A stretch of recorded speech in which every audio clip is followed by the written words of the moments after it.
Ukraine's war has moved into a fifth year, and the world has hardly noticed. With crises elsewhere diverting attention, it's been largely left to this man, Kurt Volker, to try and break the deadlock.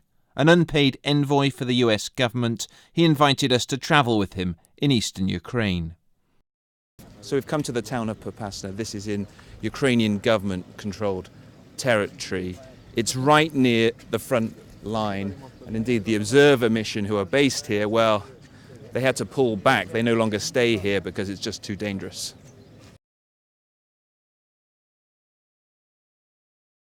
Today's unusually quiet, but scores of ceasefire violations take place most nights.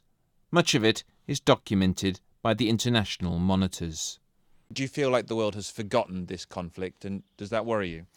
Well, I think it would be unfair to say it has been forgotten. There is still attention to it, but the fact that there are regularly civilian casualties, regular on a daily basis ceasefire violations for 4 years, and we report those publicly, it has become the normal, and it's the normal that should not be accepted.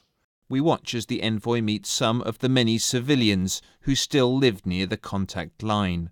War has made their already difficult lives miserable. The mood changes when he meets Ukrainian soldiers. They're delighted that the Trump administration is finally giving them the lethal weapons they've long wanted to fight Russian-backed rebels. Does selling weapons to a country really advance the cause of peace? Absolutely, because if they're not able to hold the line, that's just an invitation for further advancements. And what this does is it tells the Russians very clearly, you're not going to get any more without it being very costly to you. That cost could include further sanctions, he said. America is hoping that Russia still might agree to a UN peacekeeping mission as a way of ending the war. There's no way the Ukrainians can take the territory back that's already been taken by the Russians. The Russians are just too powerful. But the cost to Russia of further advancements is already increased and will continue to increase. And if that's the case, then you have to ask yourself, if you're sitting in Moscow, what are we getting out of this? We're getting Russian casualties, soldiers being killed, fighting in Ukraine, for what?